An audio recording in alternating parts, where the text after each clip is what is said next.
Alrighty, welcome everyone. I'm Teeaboo, and I am here for Super Dimension Fortress Macross, the one after the pineapple one. I've had 2 weeks, double the normal amount of time to percolate and incorporate and consider, and I'm still not sure what to feel. And I'm still not sure what is going to be worse as a possible follow-up. Giving Fokker a full send-off, military style, all the parades and flags and hoopla, or just breezing past it because, while he might be important to us, he's just one death amongst hundreds that happened, like, all the time in this show.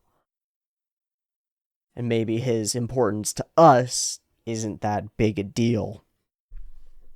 I still don't know which one would be worse. I do know that if Lin Kaifun opens his slavering word hole to say something about how it's the individual responsibility of individual soldiers, totally ignoring the lack of alternate options in a defensive war against fucking aliens, then he's gonna get punched. And he's probably not even going to get punched because he knows goddamn kung fu. So you can't just walk up on the guy and punch him like he deserves, because he'll flip whip you and probably kill you in the process, all while spitting at you about how your initial violence is wrong, but his defensive violence is somehow okay. I don't fucking know. I'm a little bit miffed about Lin Kaifun. I might be taking my frustrations about the death of a character whose presence I enjoyed, even if I'm not super attached to Fokker, and then taking those feelings and projecting them onto this other character who's dislikable for another reason. It's possible that might be part of my thought process here. Either way, while our boy Hikaru Ichijo was down for the count in Lala Dreamland, reincorporating his past experiences into a new viewpoint on reality, and then recovering from that and trying to mend his relationships with the characters who he's realized that he really cares about, namely Minmay, as well as seeing Fokker and the other rest of his team all talk about how he doesn't matter that much, and then they peace out without him, only to have the most important of them straight up die. He might blame himself for this. He might not. Claudia might blame somebody for this. She might not. I've thought about so many of the angles and options for how this show could take this death and move forward with it. And I don't know what it's going to do. Continuously, Macross has managed to surprise me in pivotal moments. And I sort of expect the unexpected here. And we're still in the middle of a really serious situation where we are stuck on Earth regathering supplies, but we got to get out of here soon, and we're not sure how that's going to happen or what's going to happen at all. We're temporarily safe as long as we're on the planet here, but we don't really know that. And there are spies aboard, and they're dating our high command mostly. I don't know what direction we're going to go in. I know that I'm ready for it now, as ready as I'm going to be. So let's dive into the episode and we'll watch it after I do a drawing. I gotta do a drawing still. I've known for a little while exactly what I was gonna draw here. Just known exactly what I was gonna draw. To the point that, in rare form, I'm gonna use pen instead of anything else. I will sketch with pencil, and I want to get this right, so I'm not gonna fuck around. Great. That'll do.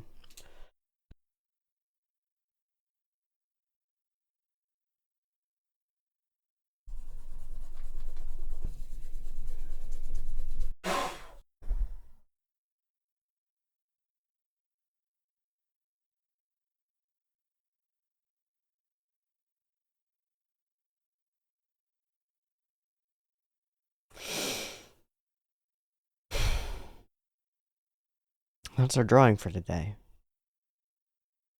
Survived 1,000 flights. Endless, endless, endless close calls. Until he didn't.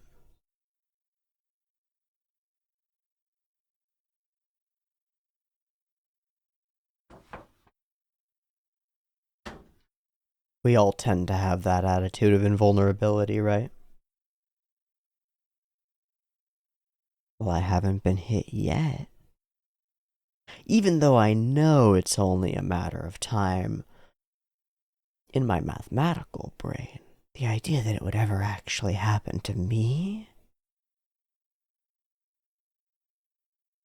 We can't really wrestle with it.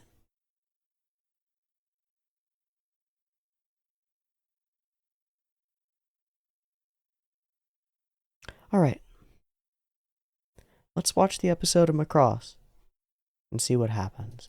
I will say, I really appreciate the comments from everybody who's indicated remembering how they felt the first time they saw this and expressed the remnants of that same feeling and how they've maintained some of that.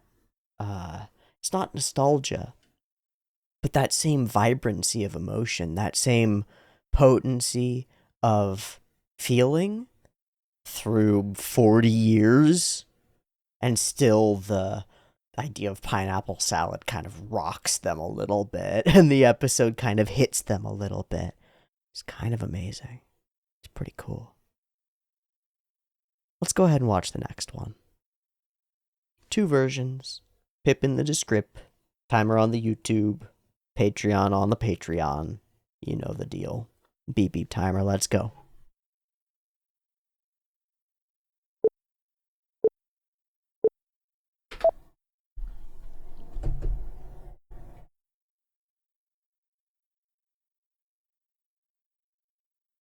Not sponsored. I bought it because that thing looks creepy.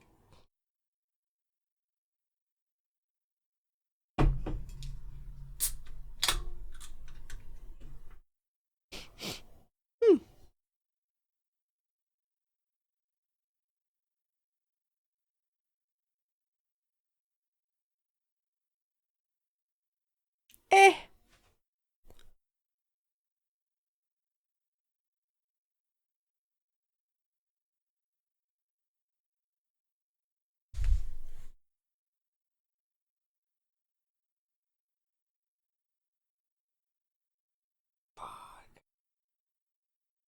Fuck. It's been 2 weeks, so I get to re-see this again with slightly fresh eyes and just like, damn. Ooh. Ooh. Yeah. All right. That's what it is. The show's like actually really cool.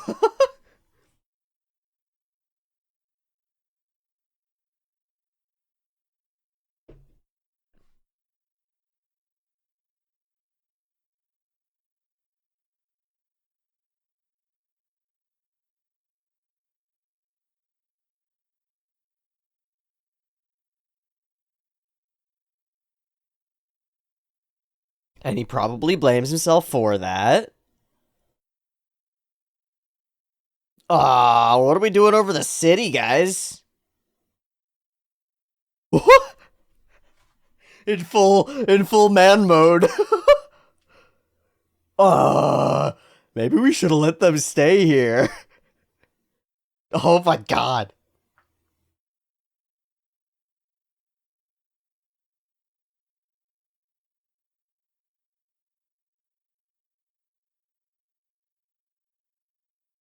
Oh, we're gonna drop the civilians off no matter what you say.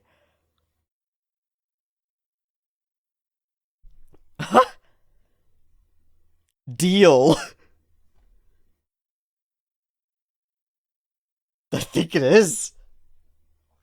Oh shit, he's threatening a city.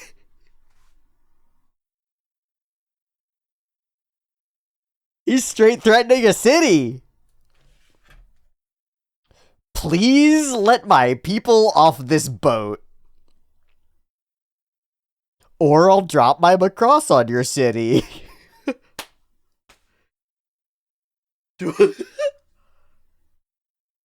Oh, brutal. We're just breezing right past it. We're just breezing right past it.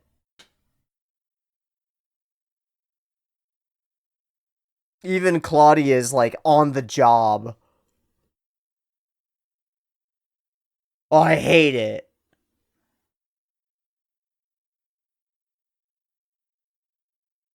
Ooh. Hey, North Korea. Need more mouths to feed?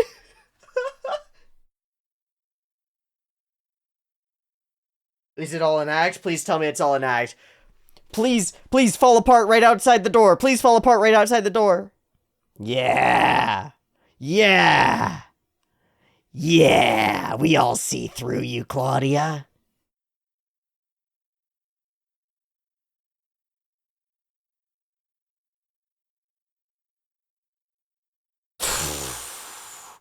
Alone. Okay, yeah, that's right. Yeah, okay.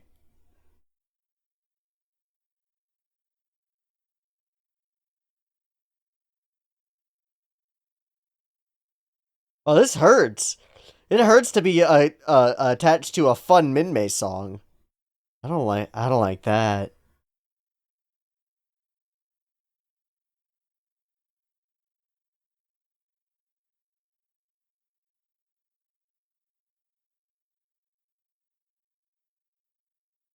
I don't know what a Jatan is. That was lovely. What's up? You want to mourn together? Dude, all these scenes are so cool. We're just floating around with the ships flying around us. Oh, it's like a totally different place. Man, we're really framing their faces together, aren't we? I burn for you and I feel wretched. I don't know if that's a good word for us, dude.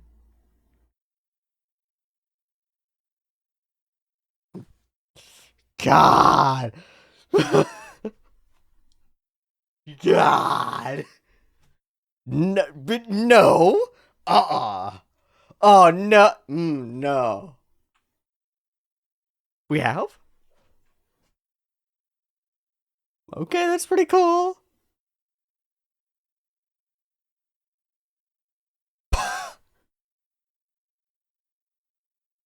Hmm.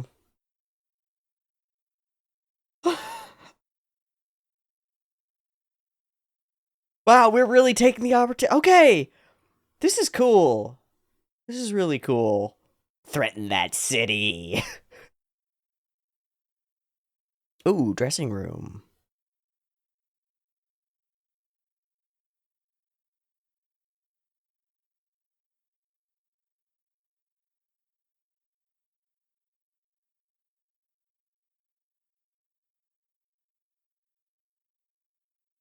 For sure overworked, dude. And maybe sick. Weep whoop, are they coming? Ooh. Canada? Canada. Sick. Let's go. That was really concha pop, and her little hair flip goes flip. Aww.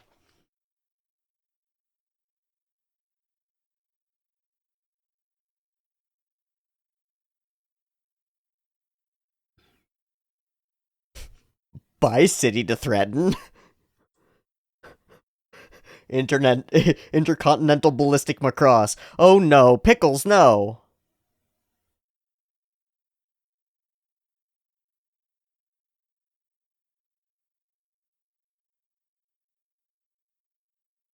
We're putting it all on the 3. uh, uh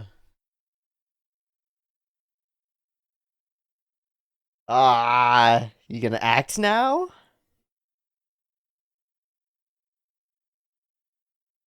Thanks, Milia.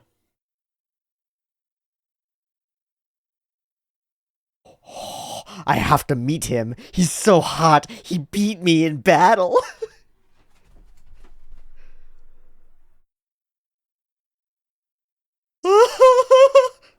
100%. 100%. It's that she wants to meet Max. Yup, I must know who it was. What kind of creature could have defeated me, super sexy Amazon Milia? He's so cool and handsome. Oh god, I'm so happy we get the genuine hottest character to be a possible romance interest. I'm so into that. Millie is so cool.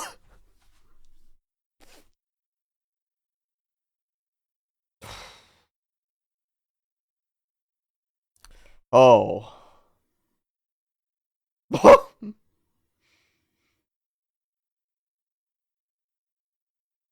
Maybe you shouldn't fly his plane. Oh. Oh.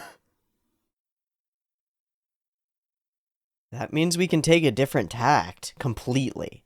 Completely different tactics. Oh, it's so crazy. And we align that with Fokker's death.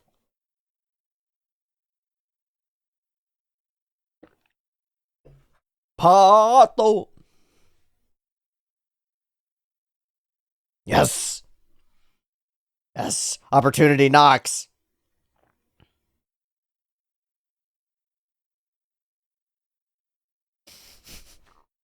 What a great way of doing this episode. It hurts so much. It hurts me in the deepy places. Truly. Alright, you ding dong. Can we kill this guy? At this point, as we're doing a transition to everything?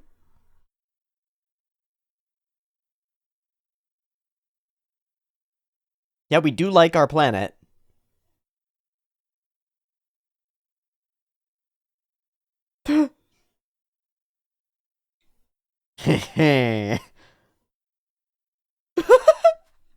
I don't know, you should be bragging, bro. Oh, jeez. We just Etano circused a bunch of ships.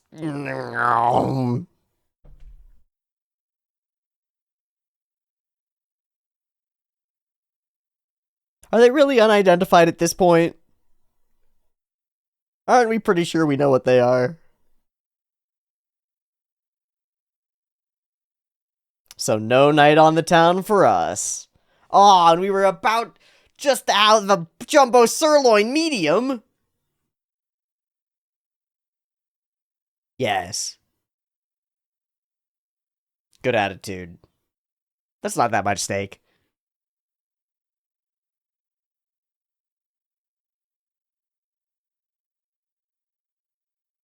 Oh, we've got coded launches now. Dude, just take it. Eat it on the run. It doesn't matter if it's dripping. All right.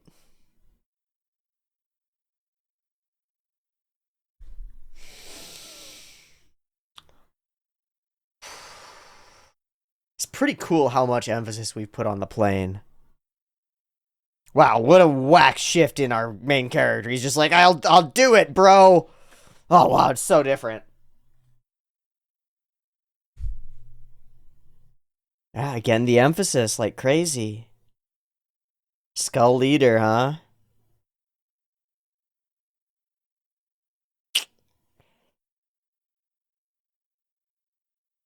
Oh, it feels so good. This is such a good way to cover this.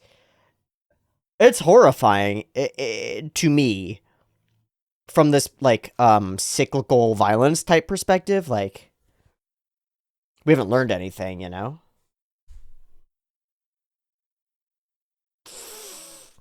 Hmm.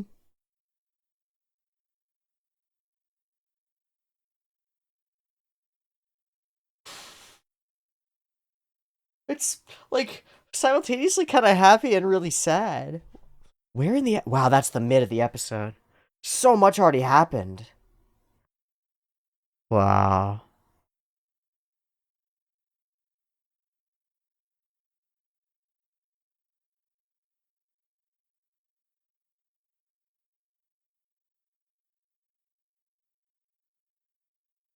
So he's got a new vehicle.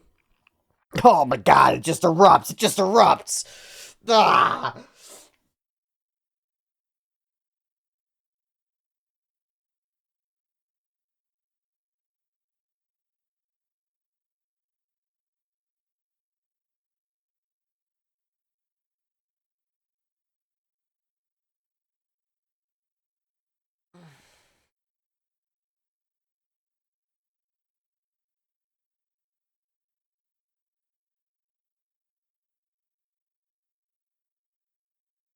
Just death just erupts. I can't. Every time that the combat really hits, it's like it's an actual overwhelm. It's amazing. It's amazing. Like, Chainsaw Man this year tries to overwhelm me with crazy violence, and it doesn't hold a candle to this shit.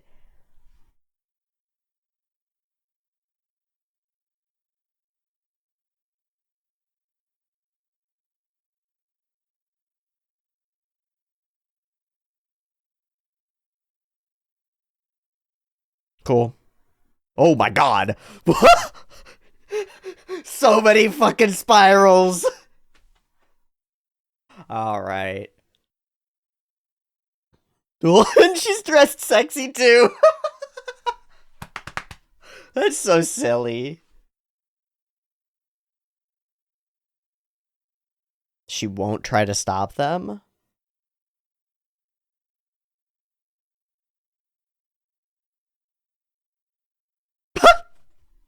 Minagoroshi?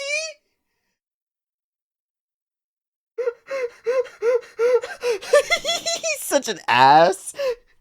He's such a ding dong. Oh, well, if we just kill you, you won't get back. He's such a ding dong. Minagoroshi? Kill 'em all? Fuck off, bro.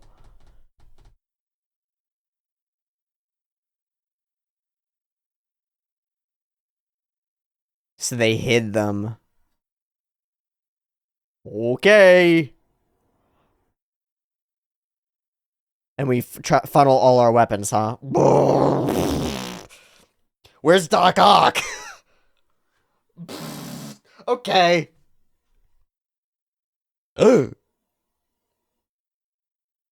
That's fine.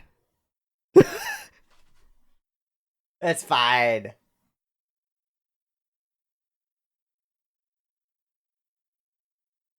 No. We're invincible! Yes, we did it! No! What? Are we gonna get a cheeky little... Can we get mini versions on all our little planes? Yeah.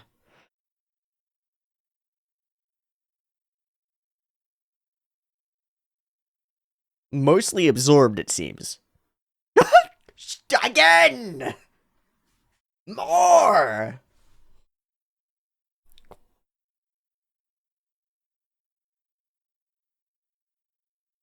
Why isn't it working? Yellow Zune.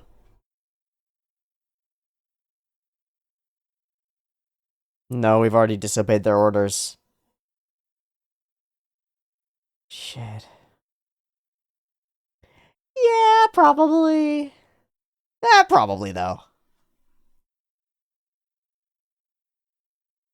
Okay, well, they could still... Oh my god, that's so cool. I'm just gonna stop.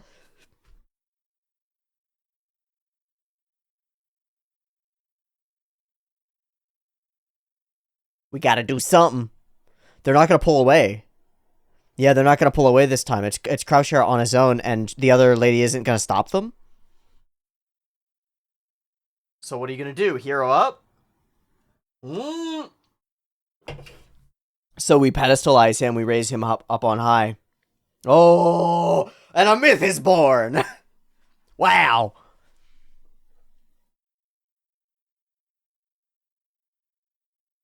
Nothing to lose then.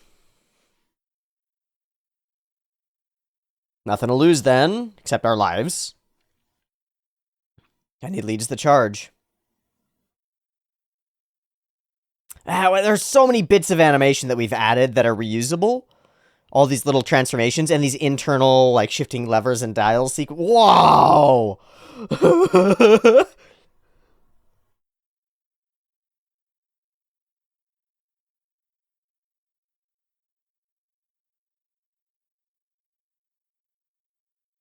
We're gonna blow Kravshera's fucking ship right up. Pop him like a balloon, buddy. It's us or them.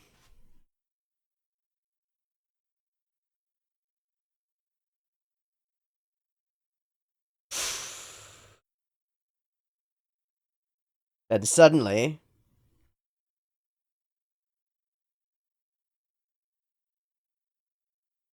Oh boy. Turn it off! Nope, too late. Will it fold us? It's not gonna fold us, it's gonna explode.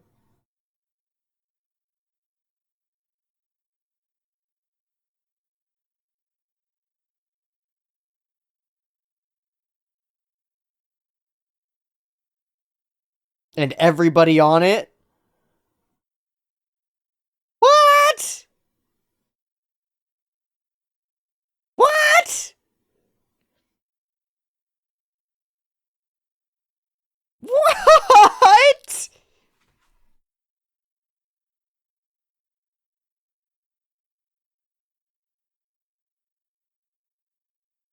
No, don't let them get away.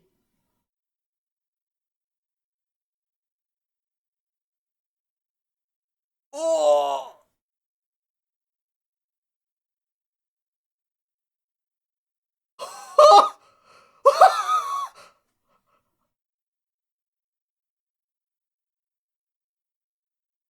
Is the Macross still floating there? Yes, just everything around it. Rad! And we wipe Kakizaki?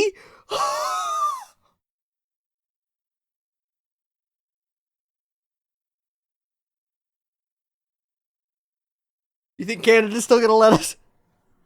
You think they're still gonna let us drop our civilians? Hey, never mind, bro.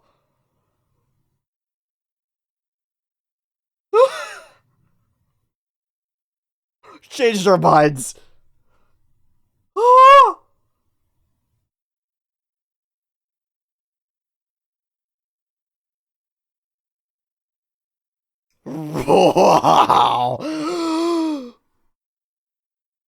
Ah! Wow, we don't even have time to grieve.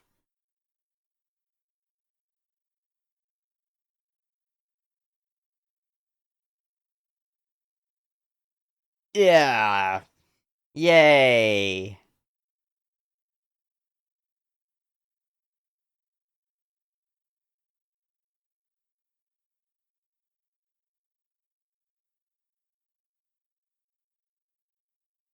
Huh?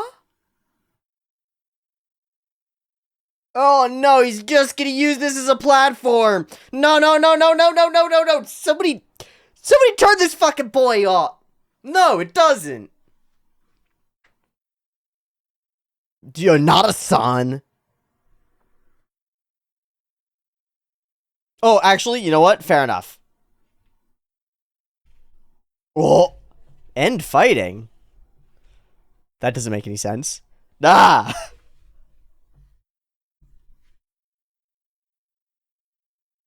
Oh, there's so much good stuff happening in peace, though.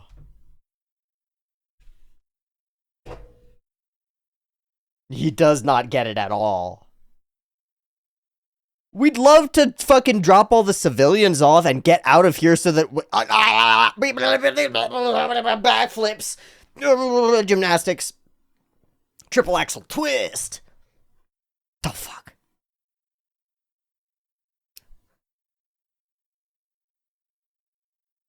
Hey, my friend died. And my other friend died too. Little toy Valkyrie.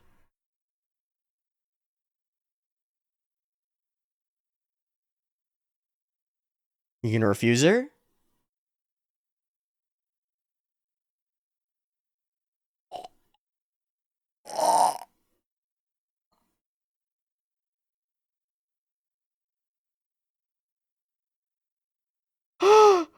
He's just like, yeah, we're in different worlds, girl. My friend just exploded to save you. He just exploded. You know? Like he was there and then he's not.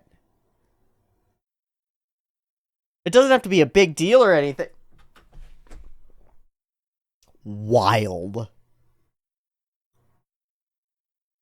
What a dense fucking Okay, first of all, I am stunned by how well we handled the grief. We did neither and both of the things that I expected. Partly we breezed past it because we have to, because the day-to-day continues, but our characters are still rocked by it. We have a significant period of time and energy and tone and color all dedicated to the side coffee sequence, which is that grief squeezing in on all our characters and forcing them into different positions. Then we have all of Hikaru's trying to incorporate and step into a role. We have the mythologizing of Fokker as part of the justification for, like, Fokker would never complain during a thing like this. And we have this this raising up of symbols and taking on of symbols as he steps into Skull Leader and Skull Squadron. But it's not Skull Squadron, right? It's Valkyrie Squadron. But now it's Skull Squadron because it's Rico's Rangers, right? Or whatever it is from Starship Troopers. And so we get this cycle of continued self-perpetuating, self-justifying violence in some real sense. But it's also like it's a system of not worship, but internalized belief of like respect for those who have come before leads to the ability to take on inconceivably difficult or deadly or like wrong to your general sensibilities roles, because the people you've respected have done them before, and so you're able to do them yourself and justify them by like an internal appeal to the authority that they have. It's so interesting. We managed to dedicate all this time to it while also pushing past it. Well, we're down from that emotional experience. We're getting kicked by the UN as well, as they continue refusing to send us, to let us take the civilians off of our ship and forcing us into these difficult circumstances. Global continues to like push back against that in a really awesome way, straight up threatening a city full of civilians, which is just a balls to the walls insane move, but he's calling their bluff. It's like, you gotta let us get these civilians off this damn ship. And more importantly, it's to get the broadcast out there. We see in some episodes a decrease in quality of character design and animation, and then in some episodes an increase, and this episode had an increase. I don't know what the responsibility is there in terms of studio that we're dealing with or what, but these scenes of the Macross flying through cities are spectacular, genuinely. The cloud cover and golden tone that we get is so unique and different.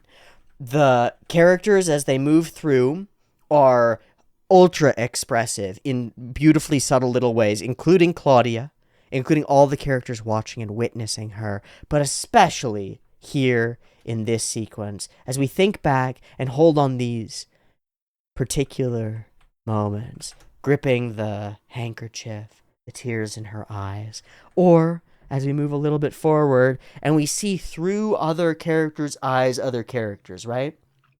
This isn't the camera looking at Hikaru Ichijo in a moment. This is Misa Lisa looking at him and seeing him as he is in this moment, as he's looking out into the world and incorporating death and grief and reality, right? She sees him and he's taller and more masculine, and he's framed in this like interesting way, and the ship is behind him, and it's all really interesting, and it's all through the lens of characters seeing each other. And we get this subtlety in slow movement and noticing each other. This is something that I'll just mention throughout the episode. Hikaru Ichijo moves more slowly and deliberately throughout the episode in a lot of ways. It's poignant in the very last scene as he slowly puts down the receiver. There's this sense to it, and it's classic body language stuff. There's this sense to it that he's more calm and controlled and mature because he's moving more slowly and deliberately to accomplish things. Versus like, yo man, what's up? We're doing a thing, which is often how I am. Not mature or slow, calm, or deliberate at all. But it's interesting. There's like a visual maturation of the character. Also, these characters are totally sitting there without anything in front of them, putting their hands on a wall that's at the wrong place. Just have to mention that. It's not at the right place at all. All better now, huh? Well, no. I really like this scene. I don't know why. It's something about the overall frame, like faces together, like face at a PowerPoint and then hers spans 2 or something like that. I don't know exactly what it is, but I really like the vibe of this scene, where the darkness falls, where the light is, how these faces are. These two characters are sort of evaluating one event together, but really Misalisa is evaluating him as he evaluates the event, right? Brings up the girlfriend, and it's all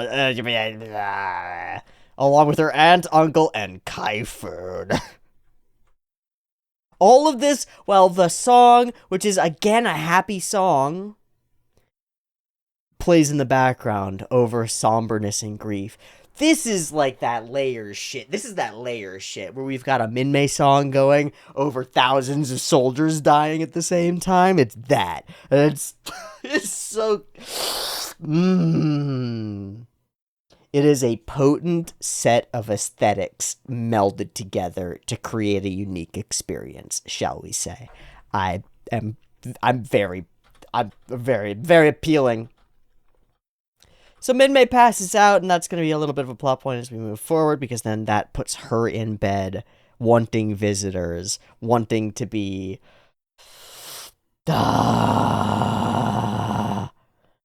Well, we'll address it now.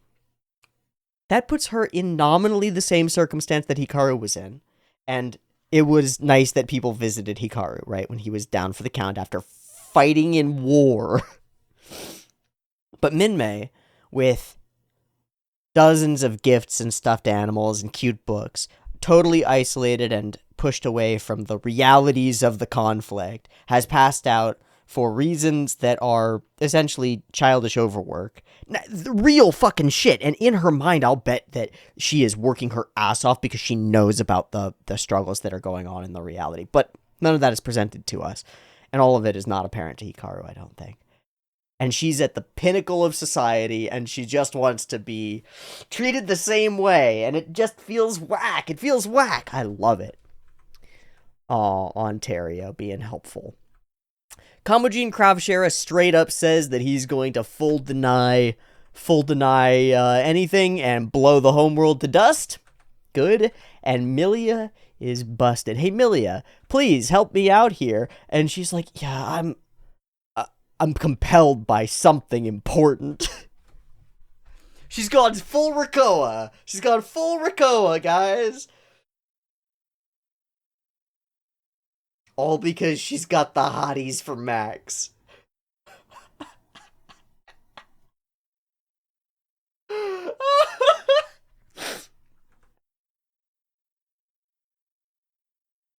This is hot.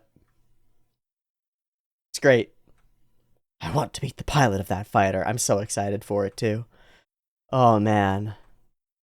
I think that the amount of emphasis and effort that we put on drawing this plane out is really cool. It really does manage to be a potent symbol. And it's this sort of stuff that manages to let us incorporate the Fokker death really effectively without falling on either side of, like, overblown grief or breezing past it. It's like, this is one of the best death incorporations that I've that I've seen in a long time. I'm really, really impressed by it. I see shows fumble this shit all the time. All the time. When you have media fumble this shit all the time. We get a lot of really subtle interactions and shakeups throughout all of the cast because of this circumstance. And we don't even get to deal with it because we immediately follow it up with the most lampshaded, most death flag death that we could have had, which is Kakizaki, who has been on the death flag list for forever, right? But finally, when Hikaru Ichijo steps into a position of power, that's when he dies. That's when, right? So now you're taking on the role of Roy Fokker. What does that actually mean? It means you are responsible for the deaths of the people under you. Welcome to your new life, your new world.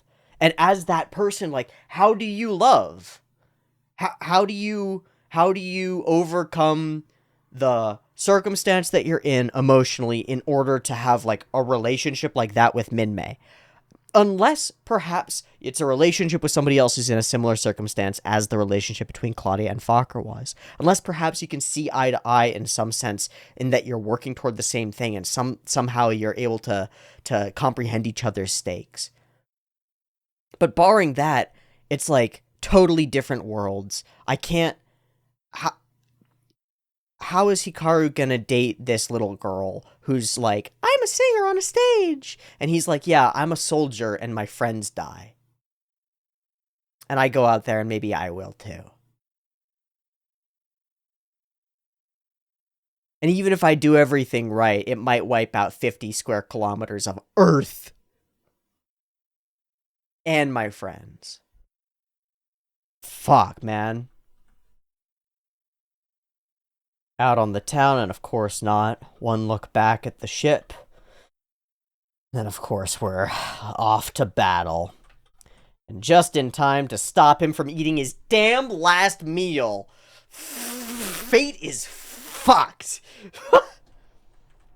You know, if he'd eaten that full meal, he would have had the power to fly out of the situation. No? No, you don't think so? No, I don't think so either. We get some really cool angles on the plane. There's all this emphasis on it. Again, how do I even put this? These shots, even though they don't take extra time, even though they don't say things, they all incorporate all of the information from before, and they incorporate the emotional sense of it, but without having to say it, without having to even express it or have much more of Hikaru like looking off wistfully into the distance. We can just show a picture of the plane. That's it. We just show a picture of the plane, and as our little boy, right, as our Hikaru clambers into this plane that has represented someone else and says his line, I hope you don't mind, we feel this like, whoa, it's a lot. Or as he steps in and looks in the mirror, and there he is. In the mirror, a little image of him. All right. Whoa, that's a lot. Just like the re-incorporation of ideas from the recap episode. We're able to take everything that's come before and just evoke it. Just take this whole landscape of cues from the past episodes and just pick and pull and drip them in, and they expand out inside our watcher, our audience consciousness into the full, like, backscatter of the whole idea that's there. All of the scenes that we've had with Roy Fokker, all the interactions, the whole web of connections that he has is all there in that one little moment, and it's like, whoa, why did that moment make me feel something? And the answer is that moment didn't make you feel anything. That moment reminded you of all the other moments and then refracted them and shifted them and altered them and mirrored them in a way that reorganized your thoughts slightly on the way that they were. So it didn't make you feel anything, but it did. It's cool. This show's ingenious. It's fucking ingenious. I don't even know. All right, so into battle, right? And it's such, when we actually do it, it's so cool. So we do this big circusy, like, generation of space, and then it all happens all at once, is the feeling that I get. So let me just pull back a few frames. and we'll just go forward through. Shoom to blank out, right? And as it blanks out, BAM! Okay. Oh, it's so freaking overwhelming every time. It's like you just walk into a wall. It's like getting hit by a wave. You wade out into the ocean. You're like, everything's fine here. Everything's fine here. I can see it coming. I can see. Whoa! Ah. Wow. And then suddenly it's pure chaos and utter death. Everyone's just going. We get some really great scenes, again, of these transformations, these moments. Milia's cool little outfit, and she's going to get dropped off. The emergence of the hyper, super, duper, mega powerful barrier, something that we've erected in order to save ourselves. And now it turns into, effectively, a nuclear weapon turned against Ontario. Now no one will take us in. And in yet another mistake, we explode and we lose Kakizaki in a scene that's similar to, is it Running Man? I think it's Running Man. There's an anthology film that we watched on Overdrive, and there's one that's called Running Man, where there's a guy who is a drag racer, and he lights on fire. It's reminiscent of that.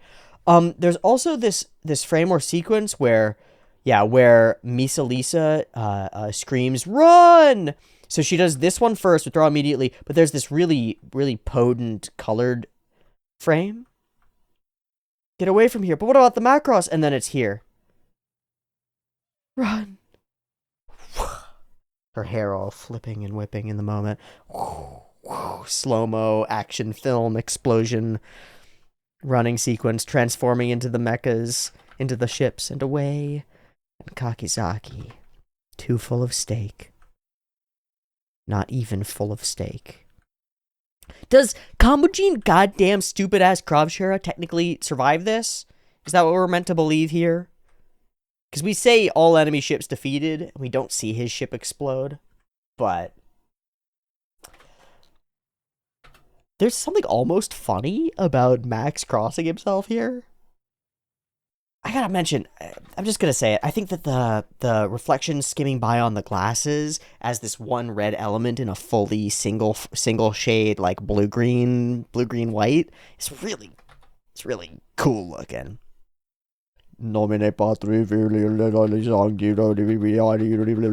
Alright, sure, Max. And the aftermath is, it's a literal nuke, too. We get to draw nuke stuff, like buildings getting... It's pretty sick. Pretty awful. And Lin Kaifun.